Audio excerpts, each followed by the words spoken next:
Notre verset de base ce matin, quand il sera venu, c'est-à-dire le Saint-Esprit, il convaincra le monde en ce qui concerne le péché, la justice et le jugement.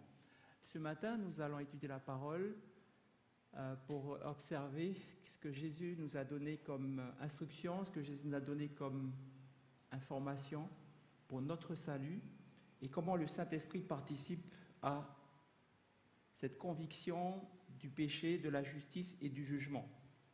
Alors quand on parle de jugement, qui c'est qui est déjà parti en jugement? Qui c'est qui a déjà été dans un tribunal? Est-ce que si je vous dis demain vous êtes convoqué au tribunal, comment vous vous sentez? Un peu stressé, n'est-ce pas? Qu'est-ce que j'ai fait? Pourquoi? Comment? Ok? Et là, on parle en fait du jugement dans la Bible, et contrairement à ce que beaucoup pensent, le jugement est un événement extraordinairement positif dans la Bible. Vous y croyez à ça?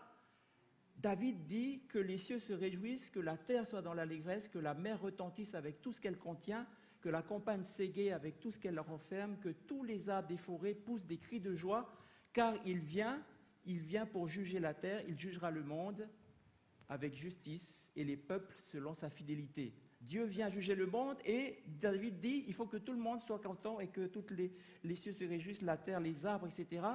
Parce qu'il vient juger le monde avec fidélité, avec justice. Donc dans la Bible, Dieu a fixé un jour où il jugera le monde, effectivement, mais c'est une bonne nouvelle. Et on va voir comment c'est une bonne nouvelle ce matin et comment le Saint-Esprit participe à ça. Effectivement, il nous faut tous comparaître devant le tribunal de Christ. Il nous faut tous comparaître. Donc si je commence à citer chacun de nous et chacun de moi aussi, on va tous comparaître devant le tribunal de Christ, n'est-ce pas?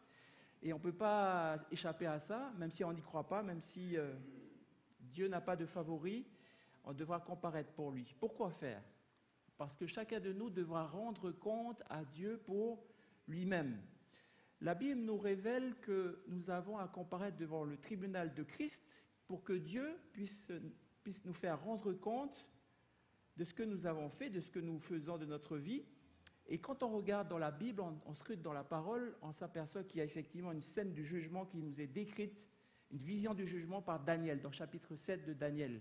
Daniel dit « Je regardais pendant que l'on plaçait des trônes, et l'Ancien des jours s'assit. Son vêtement était blanc comme la neige, les cheveux de sa tête étaient comme de la laine pure, son trône était comme des flammes de feu, et les roues comme un feu ardent. Un fleuve de feu coulait et sortait de devant lui, 1000 milliers le servaient et 10 000 millions se tenaient en sa présence. Les juges s'assirent et les livres furent ouverts. » Voilà la salle du tribunal céleste. C'est quand on regarde cette description, moi j'imagine ce que Daniel a vu, ce qu'il a décrit. C'est impressionnant. C'est intimidant. Il y a certaines personnes qui vont dans des stades et qui se tiennent devant des stades de 120 000 personnes. Là, on est dans encore plus extraordinaire. Donc Daniel nous décrit ici Dieu le Père, appelé l'Ancien des jours, assis sur son trône éternel, entouré d'innombrables anges. Et il y a des juges qui sont là avec des livres. Mais remarquez ce qui se passe, je regardais pendant mes visions nocturnes et voici, sur les nuées des cieux, arriva quelqu'un de semblable à un fils de l'homme. Il s'avança vers l'Ancien des jours, et on le fit approcher de lui. Dans cette scène extraordinaire, il y a quelqu'un de spécial qui s'avance sur les nuées des cieux qui ressemble à un fils de l'homme. Qui est-il?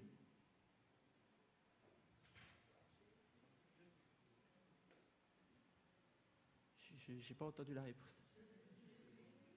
C'est Jésus, n'est-ce pas? Jean nous dit, nous avons un avocat auprès du Père Jésus-Christ le juste. Donc dans cette salle de tribunal, il y a le président du tribunal, il y a les juges, il y a les anges, tous les assesseurs, tous ceux qui sont autour de là, de cet endroit pour regarder ce jugement. Et il y a notre avocat qui est Jésus. Nous avons un avocat auprès du Père Jésus-Christ le juste pour nous. Les juges s'assirent et les livres furent ouverts. C'est vrai qu'on se dit, mais où sont ceux qui sont jugés? Ils ne sont pas là, effectivement. Mais lorsqu'on lit que les juges s'assirent et les livres furent ouverts, la Bible va nous révéler que ces livres contiennent la vie de tous ceux qui doivent être jugés, c'est-à-dire nous-mêmes, moi. Ces livres contiennent ma vie. Regardez ce que Salomon a écrit dans Ecclésiaste 11, verset 9. « Jeune homme, réjouis-toi dans ta jeunesse, livre ton cœur à la joie pendant les jours de ta jeunesse. » Donc ça, c'est pour nos jeunes. Je ne suis pas encore vieux, mais c'est pour moi aussi. Marche dans les voies de ton cœur et selon les regards de tes yeux, mais sache que pour tout cela, Dieu t'appellera en jugement. Dieu nous laisse libre de vivre notre vie, mais à la fin, il y a un jugement. À la fin, il y a qu'est-ce qu'on a fait de tout ça? Qu'est-ce qu'on a fait de notre vie? Et l'Ecclésiaste nous dit, Dieu amènera toute œuvre en jugement au sujet de tout ce qui est caché. Ça veut dire quoi? Ça veut dire que même ce que les gens ne savent pas, même ce que les gens n'ont pas entendu, parce que c'est que dans moi-même que je pense ou que je parle, eh bien tout ça est inscrit dans ces livres. Dieu amènera toute œuvre en jugement au sujet de tout ce qui est caché. Heureusement, pas que ce qui est mal, mais aussi ce qui est bien, n'est-ce pas? Ça veut dire que tout est inscrit dans ces livres. Même les paroles que nous disons sont consignées dans les livres et seront examinées. Jésus nous dit, je vous le dis, au jour du jugement, les hommes rendront compte de toute parole vaine qu'ils auront proférée. Et il rajoute, car par tes paroles tu seras justifié, par tes paroles tu seras condamné. Justifié, condamné, il y a les deux. C'est une évaluation complète, c'est une évaluation juste de tout, pas seulement de ce qui est mauvais, aussi de ce qui est bien. D'ailleurs, dans ce qui est bien, il y a un livre de souvenirs dont il est question dans Malachie chapitre 3 verset 16. Alors ceux qui craignent l'Éternel se parlèrent l'un à l'autre, l'Éternel fut attentif et il écouta. Il écouta donc ceux qui craignent l'Éternel et qui se parlent l'un à l'autre. Est-ce que vous craignez l'Éternel ce matin, chers bien-aimés? Amen. Quand vous vous parlez les uns aux autres, le Seigneur écoute, parce que quand vous parlez les uns aux autres, en général, c'est pour vous encourager, c'est pour vous fortifier, c'est pour vous bénir au nom de Dieu. Et Dieu écoute ça. Et qu'est-ce qu'il ordonne? Un livre de souvenirs est écrit devant lui pour ceux qui craignent l'Éternel et qui honorent son nom. Amen. C'est-à-dire que tout ce que vous faites, ça a un impact, c'est inscrit quelque part. Rien de ce que vous faites n'est inutile ou est sans valeur. Tout ce que nous faisons, c'est inscrit dans le ciel. Alléluia. Même quand vous faites des choses de bien que personne ne sait, Dieu, lui, il le sait. Amen. Eh bien, Dieu remarque chaque fois que nos cœurs se sentent attirés vers lui. Dieu remarque chaque fois que certains d'entre nous, nous sommes en train de fortifier, d'encourager, de donner une parole de bonté. Chaque acte de bonté que nous faisons, le roi David savait aussi que Dieu consigne toutes choses, pas seulement nos choses qui sont bien, on va dire, mais aussi nos malheurs, nos chagrins. Regardez ce qu'il dit, « Recueille mes larmes dans ton outre, ne sont-elles pas inscrites dans ton livre ?» Ça veut dire que dans notre vie, parfois, nous vivons des vies difficiles. Parfois, on veut faire du bien, on est mal jugé, on est mal compris, même par des gens qu'on aime bien, et puis on pleure, et puis Dieu, il connaît ces choses. Dieu, il connaît si nous avons eu des détresses dans notre vie, et donc dans les archives de l'univers, toutes ces choses sont inscrites pour que dans chaque cas traité, l'amour et la justice de Dieu soient évidents. Tout est transparent et tout est révélé. Le Seigneur mettra en lumière ce qui est caché dans les ténèbres et manifestera les desseins des cœurs. C'est ce qui est extraordinaire avec notre Dieu, c'est un Dieu de vérité, c'est un Dieu de justice, c'est un Dieu d'amour. Il n'est pas là pour nous condamner, il est là pour nous montrer qu'il connaît toutes choses. Ça veut dire que si vous vous dites « personne ne me comprend », si vous avez déjà entendu cette chose dans votre esprit, personne ne me comprend, vous savez, Dieu, il sait tout, il connaît tout dans notre cœur. Il sait ce qui est bien, il sait ce qui est moins bien, et Dieu, il connaît toutes ces choses. Il manifestera les desseins de notre cœur. Quand on y pense, c'est un peu perturbant quand même, parce qu'on se dit, il n'y a rien qui est caché, il n'y a pas de dissimulation. Souvent, nous tous, nous sommes des personnes, quand on vient à l'église par exemple, on s'habille bien.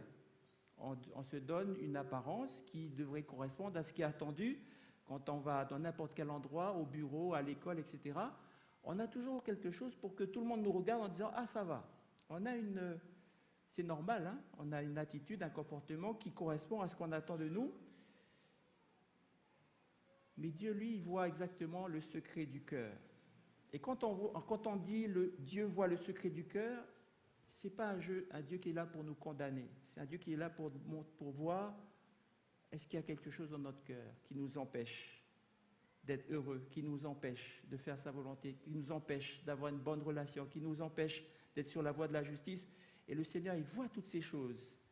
Et maintenant, lorsqu'on parle du jugement, lorsqu'on parle de cette scène du tribunal où les livres sont ouverts, où toute notre vie est à disposition de l'ensemble du ciel, Eh bien, la Bible nous dit, et c'est ce qu'on va explorer maintenant, soit nous sommes avec Jésus et toutes ces archives eh bien, sont couvertes par le sacrifice de Jésus, la vie de Jésus, soit eh bien, nous avons une condamnation parce que, comme dit la parole de Dieu, nous avons tous péché, nous sommes tous des pécheurs et nous avons besoin du salut de Jésus.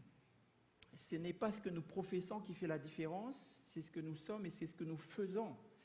Il rendra à chacun selon ses œuvres. Et là, on se dit, mais est-ce qu'on n'est pas sauvé seulement par la grâce, par le moyen de la foi? Évidemment. Mais ce sont nos bonnes œuvres qui sont le révélateur de ce que Dieu nous a sauvés par sa grâce et que nous avons foi en lui. Ces œuvres qui sont jugées dans ce jugement sont le produit spontané d'un cœur rempli de l'amour pour Dieu et l'amour pour les hommes. C'est cet amour de Jésus en nous qui nous motive à faire ces bonnes œuvres. Salomon écrit, en résumant son livre de l'Ecclésiaste, écoutant la fin des discours, « Crains Dieu et observe ses commandements. » C'est là ce que doit faire tout homme, car Dieu amènera toute œuvre en jugement. Donc lorsqu'on parle de ce jugement, lorsqu'on parle de commandement, on est en train de faire un lien avec le critère du jugement. Sur quels critères sommes-nous jugés? Sur quels critères nos œuvres sont-elles jugées? C'est ce critère qui permet de voir clairement est-ce que nous sommes vraiment avec Jésus ou pas. Dans les procédures judiciaires sur notre terre, quand vous allez devant un juge, le juge ne peut pas vous inculper ou vous mettre en examen, comme on dit aujourd'hui, s'il n'y a pas une loi qui dit « il y a un problème avec toi ». Le juge regarde la loi, le juge regarde votre vie et dit « vous êtes en contradiction avec cette loi, donc vous êtes coupable ». Jacques va nous dire clairement quelle est cette loi.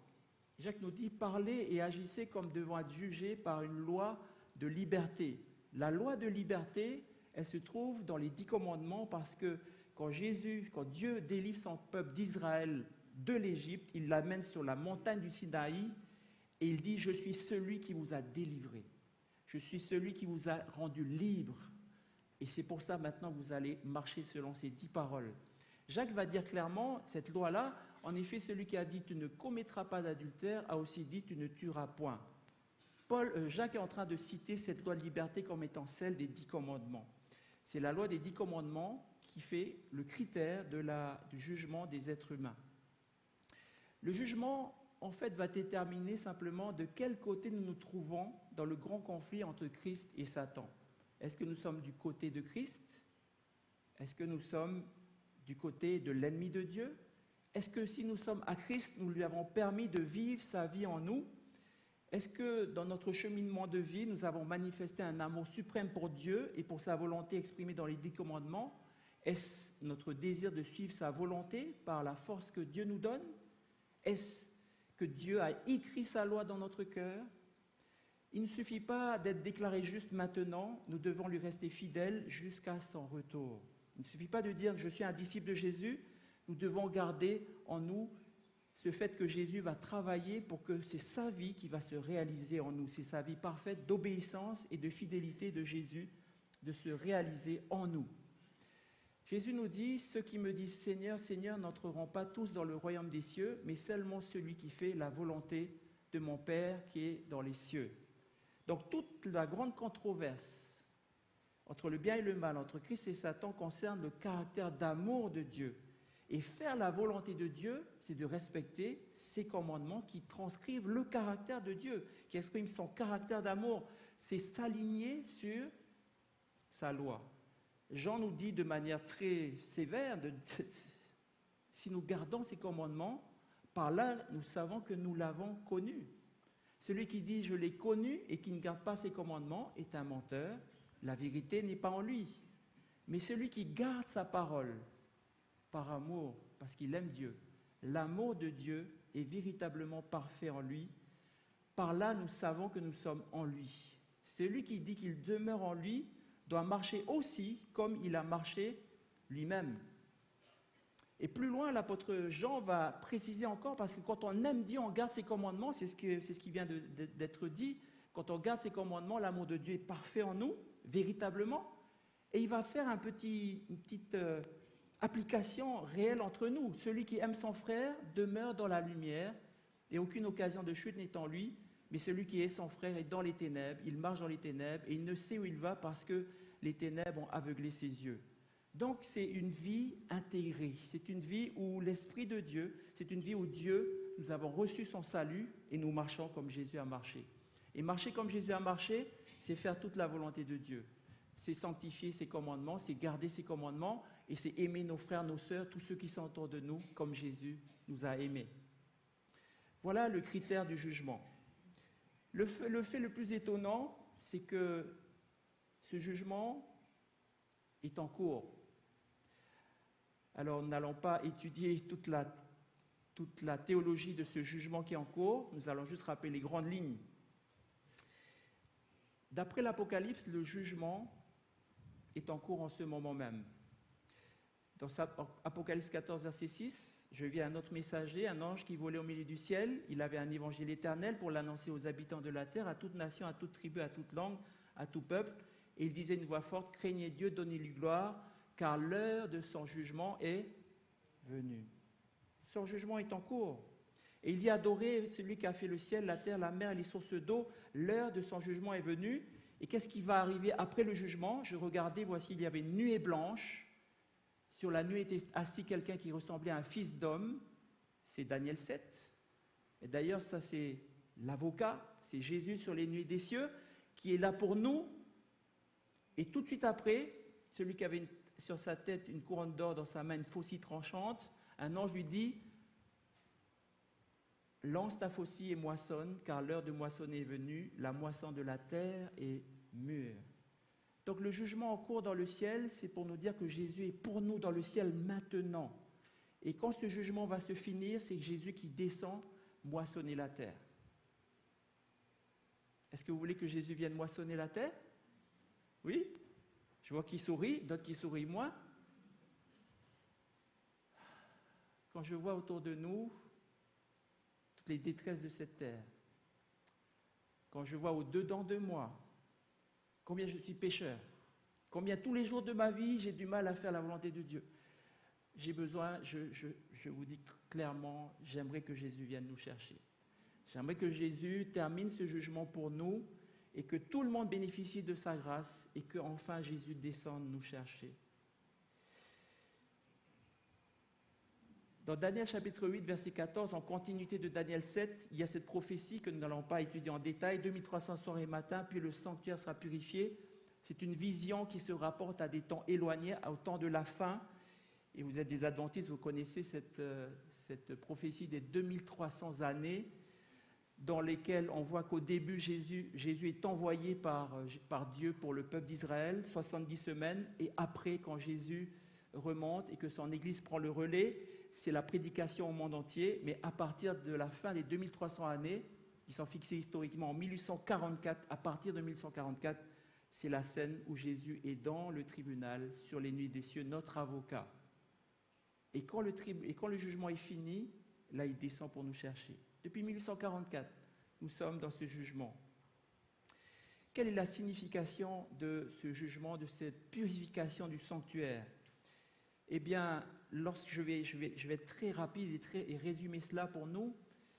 Lorsque nous lisons ce verset, certains d'entre nous le connaissent par cœur, tellement il est beau. Si nous confessons nos péchés, Dieu est fidèle et juste pour nous les pardonner et pour nous purifier de toute iniquité.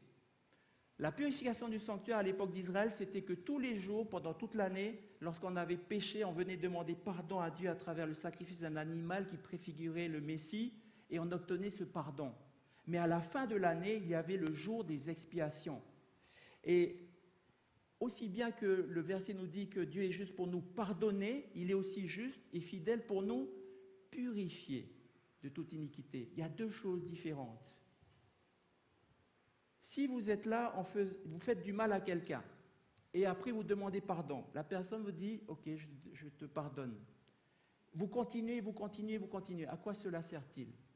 Il y a un moment donné, nous devons être purifiés de cette iniquité. Et c'est Dieu qui va le faire. Dans cette cérémonie donc, de la purification du sanctuaire, le jour des expiations, dans l'ancien temps israélite, toute l'année, on vient demander pardon à Dieu. Mais quand on vient demander pardon à Dieu, on compte sur Dieu pour nous changer. Et on demande à Dieu de nous changer. Est-ce que c'est ce que nous faisons lorsque nous demandons pardon à Dieu? Oui? Le Saint-Esprit nous dit, tu as péché. Est-ce que nous demandons pardon à Dieu et nous comptons sur Dieu pour nous purifier de toute iniquité? Eh bien, à l'époque, le jour des expiations, à l'époque du peuple d'Israël, eh bien, on fera l'expiation pour vous afin de vous purifier. Vous serez purifiés de tous vos péchés devant l'Éternel.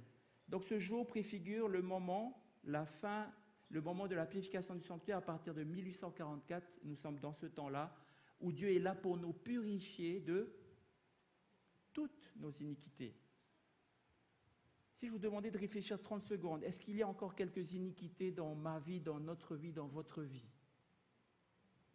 Oui? Non? Ça y est? Ah, il y a encore des iniquités.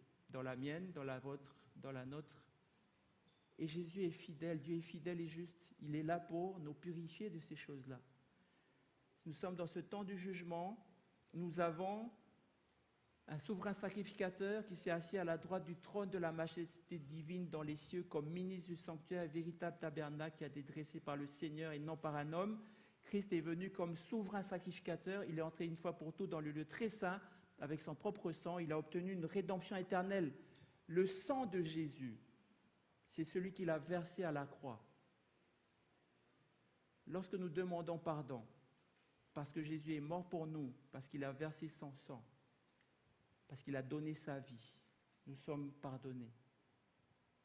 Mais le sang de Jésus, d'après le Lévitique, le sang, c'est la vie.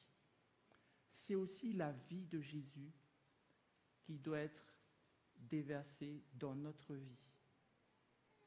Parce que si nous demandons pardon à Dieu, parce que Jésus est mort sur la croix, Dieu va nous pardonner, il est fidèle et juste.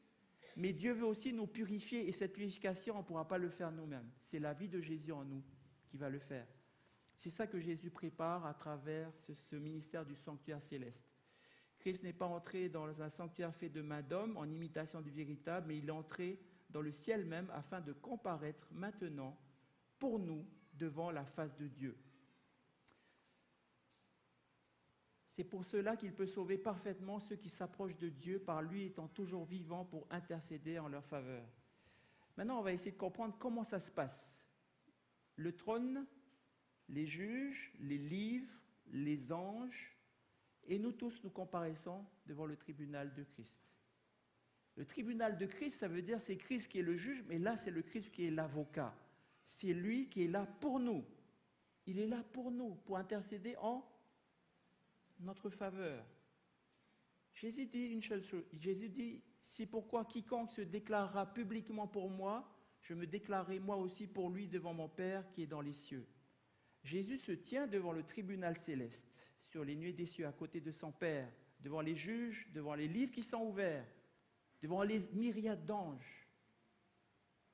Et il dit, sur cette terre, il y a ma fille Marie-Alice qui s'est déclarée pour moi.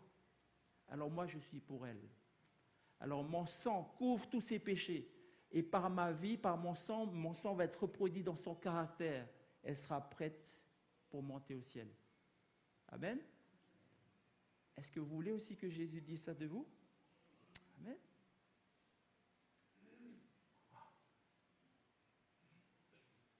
Le sermon est terminé. Si vous êtes à Jésus-Christ, il se déclare pour vous devant le tribunal. Lorsqu'il dit qu'il est pour vous, ça veut dire que tout ce qui est écrit dans ces livres, c'est la réalité. Mais c'est couvert par le sang de Jésus. Et vous savez, quand le ciel regarde votre vie et que la vie de Jésus commence à être reproduite en vous, le ciel éclate en cris de joie pour dire celui-là, celle-là, ce fils, cette fille, elle appartient à Jésus. Et le sang de Jésus, la vie de Jésus est reproduite en elle. Et c'est écrit aussi dans le livre de souvenirs, c'est écrit pour dire, cette personne, elle a Jésus non seulement comme son sauveur, mais comme son Seigneur. Et là, tout le ciel entier dit, ça y est, c'est bon, tu peux venir chez nous. Vous savez, il y a des pays comme ça, il faut faire attention, tu ne peux pas passer comme ça. Hein. Mais quiconque me reniera devant les hommes, je le renierai aussi devant mon Père qui est dans les cieux. Ce verset nous dit une chose, c'est que si on croit qu'on va aller dans le ciel parce que nous avons fait des choses, parce que nous sommes de telle ou telle religion, que nous avons... Tout ça ne sert à rien. Si nous ne sommes pas avec Jésus. Maintenant, dans notre message de ce matin, nous avons commencé par ce verset. Quand l'Esprit sera venu, quand le Saint-Esprit sera venu, il convaincra le monde en ce qui concerne le péché, la justice et le jugement. C'est pour ça que nous avons révisé qu'est-ce que c'était que le jugement. Le jugement, c'est notre relation avec Jésus. C'est notre renoncement à nous-mêmes. C'est notre repentance pour dire maintenant c'est Jésus qui commande dans ma vie. Je déclare que je suis un pécheur. Et vous voyez, le Saint-Esprit, lui, son rôle, c'est de nous convaincre en ce qui concerne le péché. Est-ce que tous les jours de notre vie, le Saint-Esprit nous dit, Jean-Marc, aujourd'hui, là, il y a un truc qui ne va pas avec toi. Est-ce que vous entendez la voix du Saint-Esprit? C'est ça son rôle. Et quand le Saint-Esprit nous dit, Jean-Marc, il y a quelque chose qui ne va pas dans ta vie, le Saint-Esprit nous rappelle aussi, il y a la justice de Dieu, il y a la justice de Jésus. Si nous confessons nos péchés, Dieu est fidèle et juste pour nous pardonner et pour nous purifier de toute iniquité. Le Saint-Esprit, tous les jours de notre vie aussi, non seulement nous fait voir ce qui ne va pas dans notre vie, par rapport à la loi de Dieu, par rapport au péché, par rapport aux iniquités, mais il nous dit aussi, mais ne t'inquiète pas, ne sombre pas dans la dépression et dans le désespoir, va auprès de Jésus, parce qu'auprès de Jésus, tu vas recevoir sa justice. Alors vous voyez, le Saint-Esprit, il nous parle à nous tous. Il convaincra le monde. Il est là, il veut nous donner une conviction, que ce soit profond dans notre cœur. Ce n'est pas juste une information qui passe par là, mais le Saint-Esprit, quand il nous parle, c'est pour nous convaincre que nous sommes dans le péché. Pour nous convaincre qu'à travers Jésus, nous pouvons être justes, que ce péché peut être vaincu, que ce péché, Jésus l'a vaincu et que nous sommes maintenant considérés comme justes devant Dieu. Si nous confessons nos péchés, il est fidèle et juste pour nous les pardonner, pour nous purifier de toute iniquité. Le Saint-Esprit est là pour nous convaincre que nous sommes des pécheurs. Et lorsque nous sommes convaincus, c'est là seulement que nous pouvons confesser nos péchés. Si vous n'entendez jamais le Saint-Esprit vous dire « il y a un problème dans votre vie », vous n'allez jamais pouvoir dire à Dieu et à Jésus « Seigneur, je confesse mon péché ». Il faut entendre ça d'abord. Il faut entendre le Saint-Esprit nous convaincre de péché. C'est là seulement que la promesse va s'appliquer. C'est là que nous allons rentrer dans le plan du salut de Dieu, de confesser nos péchés, de reconnaître, afin que Dieu nous pardonne et nous purifie. Le Saint-Esprit, c'est celui qui nous console, c'est celui qui nous accompagne. Le Saint-Esprit, nous dit Jésus, le consolateur, il est après le consolateur. Le consolateur en grec, c'est un mot que je vais traduire par l'accompagnant. C'est celui qui est à côté de nous. Il est toujours à côté de nous. Il est avec nous. L'Esprit de la vérité, il nous conduira dans toute la vérité. Il ne parlera pas de lui-même, mais il dira tout ce qu'il aura entendu et il nous annoncera les choses à venir. Il ne parlera pas de lui-même, mais il va dire quelque chose qu'il a entendu. De qui? C'est le porte-parole de Jésus. Jésus dit, c'est l'Esprit qui vivifie, la chair ne sert de rien. Les paroles que je vous ai dites sont esprit et vie. Le Saint-Esprit vous enseignera toutes choses et vous rappellera tout ce que je vous ai dit Jésus. Le Saint-Esprit est là pour nous rappeler ce que Jésus a dit. Le Saint-Esprit est là parce que la parole de Jésus, c'est ça qui est esprit et vie. Le Saint-Esprit nous accompagne. Le Saint-Esprit nous est donné, nous ne sommes pas seuls. Il est toujours auprès de nous parce que nous avons besoin de Jésus. Le Saint-Esprit est là pour nous rappeler ce que Jésus a dit. Le Saint-Esprit est là pour nous rappeler ce que Jésus a dit sur notre péché et surtout sur notre justice à travers Jésus.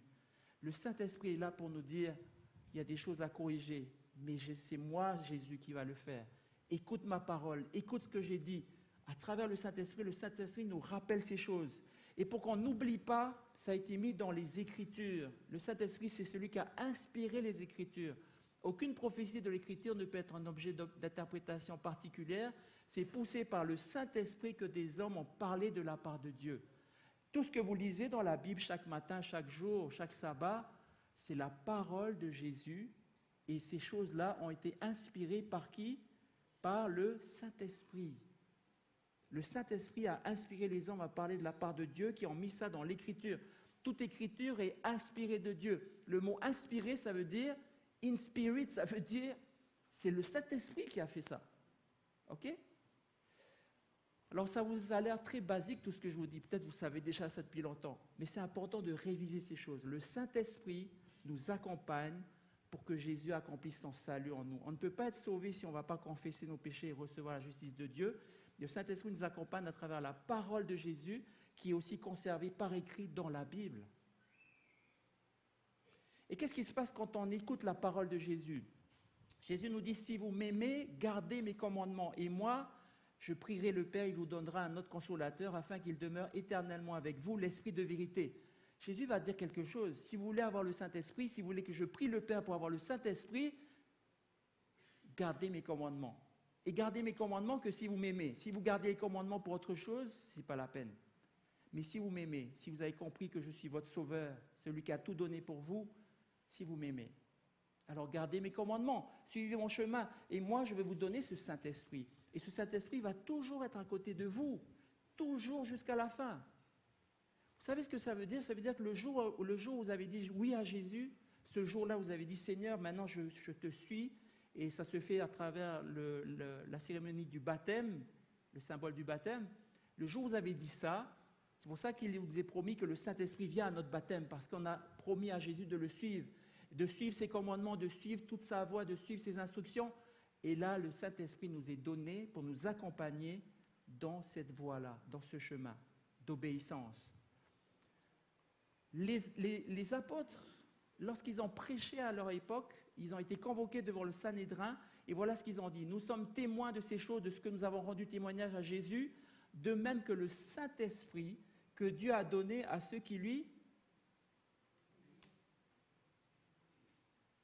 Le Saint-Esprit a été donné à ceux qui lui obéissent.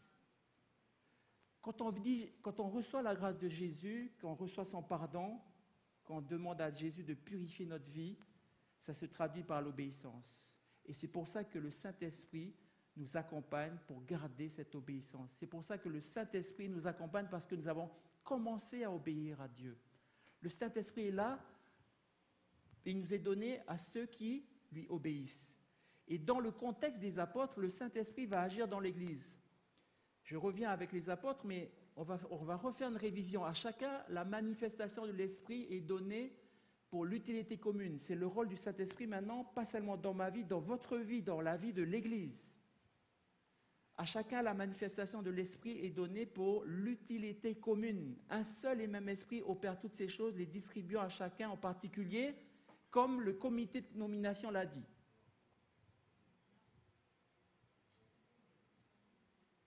Non, le comité de nomination a prié le Saint-Esprit et par la foi, le Saint-Esprit a touché le comité de nomination pour...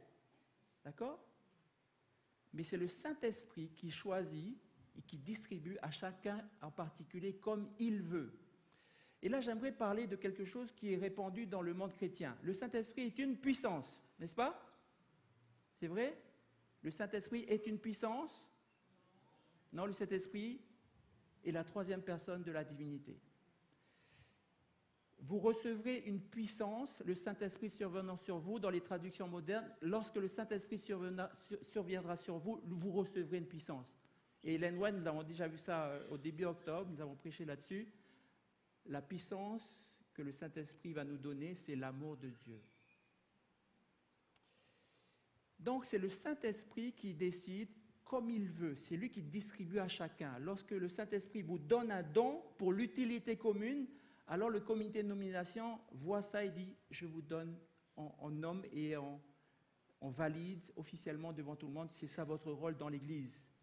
Et c'est ça qui s'est passé tout à l'heure. Je remercie le Seigneur parce qu'il y a beaucoup de personnes qui sont là en train de servir le Seigneur dans son Église. Et je prie encore le Seigneur que le Saint-Esprit accompagne son Église. C'est dans son Église que ça se passe. Nous avons tous en effet été baptisés, le verset 13, dans un seul esprit pour former un seul corps. Le Saint-Esprit nous accompagne personnellement dans notre chemin d'obéissance parce que nous avons été sauvés par Jésus. Mais le Saint-Esprit nous accompagne tous autant que vous êtes, son Église. Et il distribue à chacun en particulier comme lui le veut. S'il veut donner un don à ma sœur qui est là, à mon frère qui est là, il va le faire. Et c'est ça qui fait que l'Église va avancer et qu'elle va être un seul corps. Amen. Le Saint-Esprit, vous serez mes témoins à Jérusalem, dans la Judée, dans la Samarie, jusqu'aux extrémités de la terre. Et c'est ça que les apôtres ont écouté. Ils se sont rassemblés ensemble. Le jour de la Pentecôte, ils étaient tous ensemble dans le même lieu et ils furent tous remplis du Saint-Esprit, se mirent à parler en d'autres langues selon que l'Esprit leur donnait de s'exprimer. Ça veut dire quoi? Lorsque les apôtres disent devant le Sanhédrin qu'il les juge parce qu'ils proclament le nom de Jésus, le Saint-Esprit nous a été donné, pourquoi? Parce que nous avons obéi à ce que Jésus a dit. Jésus a dit, c'est dans son Église que son Esprit va agir, il va distribuer à chacun en particulier comme il veut, pour que ce soit un seul corps, et c'est parce qu'ils étaient tous ensemble dans le même lieu qu'ils furent tous remplis du Saint-Esprit, et ils se mirent à parler d'autres langues selon que l'Esprit leur donnait de s'exprimer. Le Saint-Esprit travaille dans son Église, et il décide de donner à chacun son rôle. Le Saint-Esprit unit l'Église. Jésus dit à son Père lorsqu'il prie, je ne prie pas seulement pour mes disciples, mais je prie pour ceux qui croiront en moi par leur parole, afin que tous soient un, comme toi, Père, tu es en moi, et comme je suis en toi, afin qu'eux aussi soient un en nous. Le Saint-Esprit unit l'Église. C'est le vœu de Jésus que nous soyons tous unis. Nous sommes différents. Le Saint-Esprit nous donne des dons. Et quand l'Esprit est un seul corps, c'est là que le Saint-Esprit est déversé full, je ne sais pas comment on dit en français, pleinement. Et je vois notre Église commencer à vivre ça en ce moment. Et je loue Dieu pour cela. Ils sont tous un pour son œuvre. Jésus nous avertit quand même, il y a un autre esprit. Il va dire à ses disciples, il va les réprimander dans une certaine occasion, qui va dire, vous ne savez pas de quel esprit vous êtes animés. Nous pouvons être des disciples de Jésus, parfois il y a un autre esprit qui arrive. Jésus nous prévient, il s'élèvera de faux Christ, de faux prophètes, ils feront de grands prodiges, des miracles, au point de séduire, s'il était possible, même les élus. Des prophètes, des gens qui parlent de Dieu, des gens qui ont une puissance pour faire des miracles, des prodiges qu'on peut attribuer que à Dieu, et pourtant ce sont des séducteurs. Pierre va nous prévenir, il y a eu parmi le peuple de faux prophètes. Ça, c'était l'ancien Israël.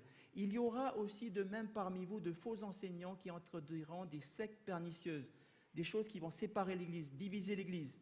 Plusieurs les suivront dans leur dissolution et la voix de la vérité sera calomniée à cause d'eux. Vous voyez, il y a un ennemi, bien sûr. Il n'est pas là inactif. Il va faire des choses pour que l'Église ne soit pas unie, pour que la voix de la vérité soit calomniée.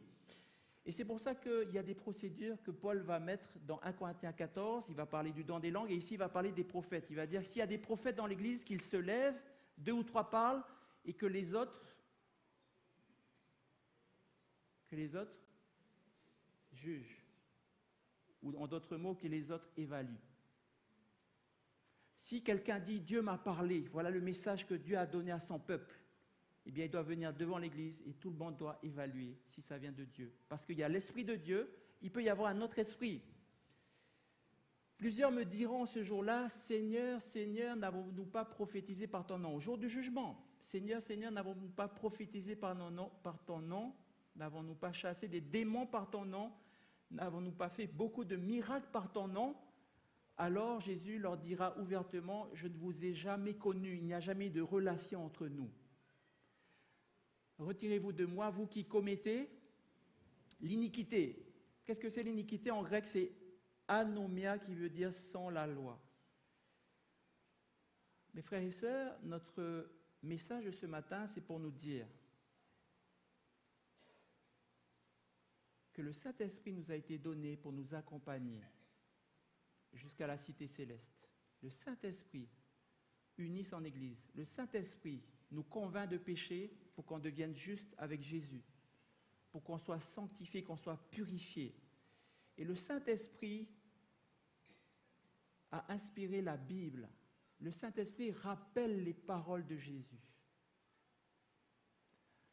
Si nous sommes en train de faire des miracles, comme dit ce texte, mais que nous ne connaissons pas Jésus, nous n'avons pas cette relation de salut par la grâce, nous n'avons pas cette volonté de reconnaître nos péchés, d'être juste par lui, de reconnaître sa parole par la Bible, et si ce que nous faisons divise l'Église, ce n'est pas l'Esprit de Dieu. Le Saint-Esprit, c'est la troisième personne de la divinité. Et là, encore une fois, on entend parfois ce mot c'est la puissance de l'Esprit. Et parfois même, moi je l'ai déjà dit, Seigneur, donne-moi ta puissance, donne-moi le Saint-Esprit. Parce que Jésus nous a dit, c'est une promesse, si vous demandez le Saint-Esprit, le Père vous l'accordera.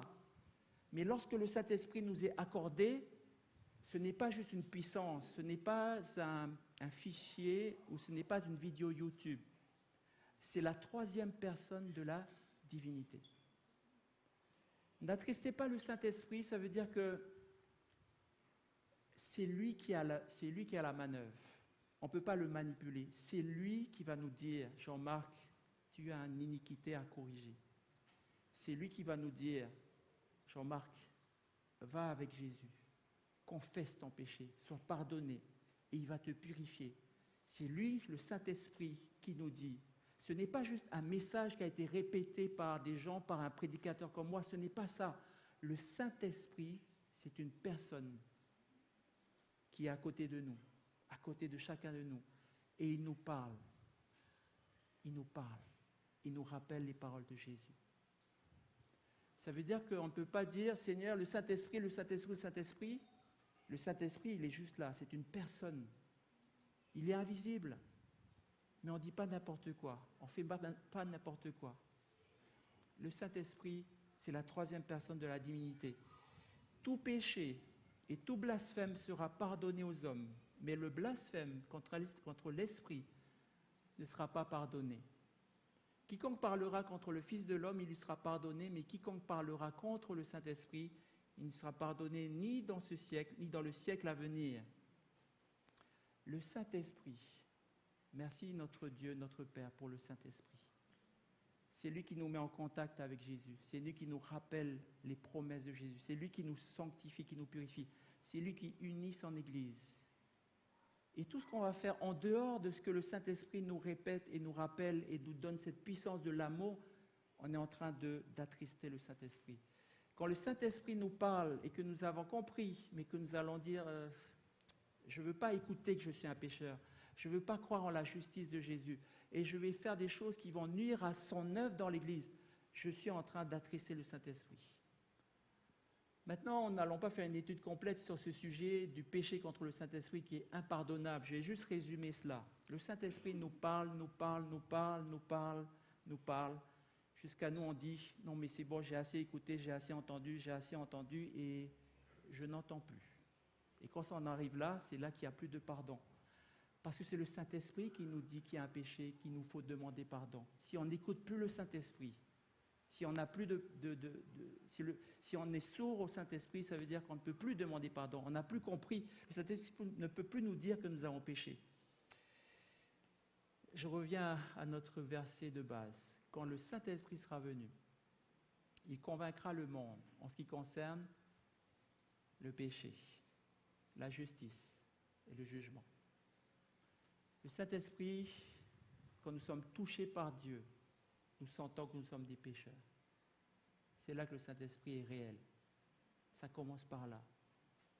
Si je n'ai toujours pas entendu que je suis un pécheur, peut-être que je suis très occupé par autre chose. Peut-être qu'il y a des enseignements qu'on m'a donnés qui sont faux, qui sont dans mon esprit. Le Saint-Esprit est là lorsqu'il nous convainc de notre péché. Pas du péché des autres, mon péché à moi. Et lorsque le Saint-Esprit me convainc de ce péché, alors le Saint-Esprit peut faire la suite. Il va me convaincre que Jésus est mort pour moi, que Jésus est ressuscité que Jésus est dans le ciel et que Jésus est pour moi auprès du Père dans ce jugement. Et le Saint-Esprit me convainc qu'il y a ce jugement qui est en faveur de tous ceux qui mettent leur vie entre les mains de Jésus, en faveur de vous tous. Le Saint-Esprit, c'est celui qui est à côté de nous et qui nous dit « Dieu t'aime, Dieu t'a tellement aimé que le Fils de l'homme est descendu du ciel, il est mort sur la croix, que le Fils de l'homme est ressuscité pour toi, pour te donner la vie éternelle, et qu'un jour il va revenir, mais pendant ce temps qui nous sépare de ce retour, il y a un jugement dans le ciel. » Quel est ton choix aujourd'hui, ce sabbat 23 décembre? Est-ce que tu veux continuer à écouter le Saint-Esprit te dire « Tu es un pécheur », à écouter le Saint-Esprit te dire « Va vers Jésus ». Va vers Jésus. Jésus veut te sauver. Jésus est auprès de toi, auprès du Père. Il attend qu'une chose, que tu dises « Oui, je suis pour Jésus ». Et Jésus va dire devant tout l'univers « Lui, il est pour moi, alors je suis pour lui ». Alors tous ces livres-là sont couverts par mon sang. Alors tout ce qui va être écrit maintenant dans ces livres à propos de cette personne, c'est ma vie qui va être vécue en lui. Est-ce que vous voulez vivre cette chose-là ce matin? Malgré qu'il fait chaud, malgré qu'on est endormi. Que Dieu nous aide à prendre Jésus comme notre avocat, à écouter le Saint-Esprit nous conduire dans notre vie personnelle, dans notre vie d'église. À Dieu soit la gloire et que l'Esprit de Dieu nous conduise tous, que nous soyons un dans son amour, que l'Esprit de Dieu bénisse tout ce qui se fait dans cette église. Et je veux préciser ce matin que ce soir, il y a quelque chose qui se passe dans cette église, que le Dieu bénisse cette œuvre, que nous soyons tous remplis du Saint-Esprit, afin que les personnes qui vont venir écouter puissent voir Jésus-Christ et son amour. Que Dieu bénisse tous ces musiciens, tous ces chanteurs, tous ces... J'ai entendu une poésie. Seigneur, que l'Église soit remplie du Saint-Esprit. Et que dans le message et dans ce que les gens vont percevoir ce soir, ils comprennent que Jésus est là pour nous sauver du péché, que Jésus est là pour nous donner sa justice, que Jésus est là, nous prépare dans ce jugement dans le ciel à être prêt pour son retour. Que Dieu nous bénisse. Amen.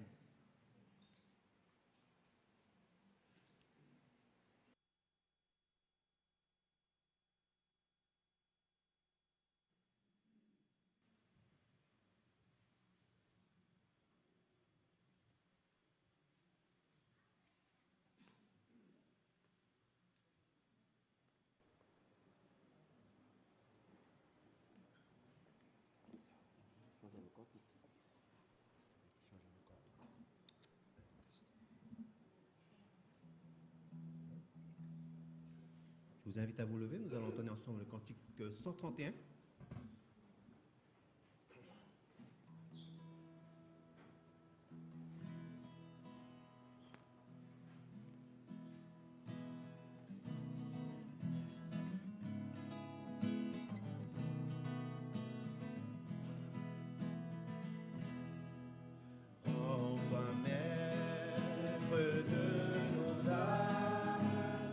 Esprit Saint, Esprit d'amour.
notre Dieu, notre bon Père qui est dans les cieux, nous tenons debout devant toi comme Ésaïe, conscients par le Saint-Esprit que nous sommes des pécheurs, que notre vie est imparfaite et nous osons en plus faire des choses pour toi. Et Seigneur, nous réclamons ta promesse que si nous confessons nos péchés, et tu connais le fond de notre cœur, c'est écrit sur les livres du ciel, eh bien tu es fidèle et juste pour nous pardonner, pour nous purifier de toute iniquité, à travers l'action de ton Saint-Esprit, à travers la parole, les paroles que Jésus a dites, qui sont esprit et vie, qui sont enregistrées dans la Bible. Ô Seigneur, apprends-nous chaque jour à écouter la voix de ton esprit qui nous ramène à la Bible, qui nous ramène à ta parole, qui nous ramène à ta vérité, afin que nous soyons justifiés, afin que nous soyons purifiés en vue de ton prochain retour. Seigneur, peut-être que nous avons endurci notre cœur, peut-être que nos oreilles sont sourdes, on a entendu ça 1000 fois et puis on ne veut plus entendre. Mais il n'est pas trop tard. Tu nous dis à travers ta parole, n'endurcissons pas notre cœur. N'endurcissons pas notre cœur. Mais écoutons le Saint-Esprit nous parler. Parce que tu reviens bientôt. Il y a un jugement en cours. Et ce jugement, ce n'est pas pour nous condamner, ô Seigneur notre Dieu. Tu ne veux pas nous condamner. C'est pour ça que Jésus est mort pour nous. C'est pour ça que le Saint-Esprit nous a été donné. Tu ne veux pas que nous soyons perdus, mais tu veux que nous soyons sauvés. Alors Seigneur, nous nous confions maintenant en toi, par les mérites seuls de Jésus, afin que Jésus soit dans notre vie et que nous vivions sa vie à travers la puissance de ton amour déversé dans nos cœurs par ton Saint-Esprit et dans l'alignement avec ta volonté, tes saints commandements, avec l'amour fraternel. Seigneur, c'est ça notre prière ce matin. Parce que nous ne sommes pas tout seuls dans cette purification du sanctuaire, c'est ton peuple en entier qui a appelé à cela. Nous sommes avec nos frères et nos sœurs autour de nous. Peut-être on peut toucher notre frère et notre sœur autour de nous, ils sont là. Nous sommes tous ensemble, par ton Saint-Esprit, avec chacun un rôle que toi seul as décidé de nous assigner, que l'Église reconnaît et que nous travaillons dans l'unité. Seigneur, c'est toi, notre Père, qui a fait que ton Saint-Esprit fasse cela. Oh notre Dieu, merci pour ton Église. Merci pour ceux qui se lèvent pour travailler pour toi. Qu'ils soient tous unis dans cet amour pour travailler pour toi, pour proclamer tes grâces. Et spécialement ce soir, voici notre prière, notre Dieu. Bénis chacun de nous et que ta volonté soit réalisée dans notre vie et dans la vie de ton Église. Au nom de Jésus. Amen.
Ce matin, notre message s'intitule « Le Saint-Esprit et le jugement ».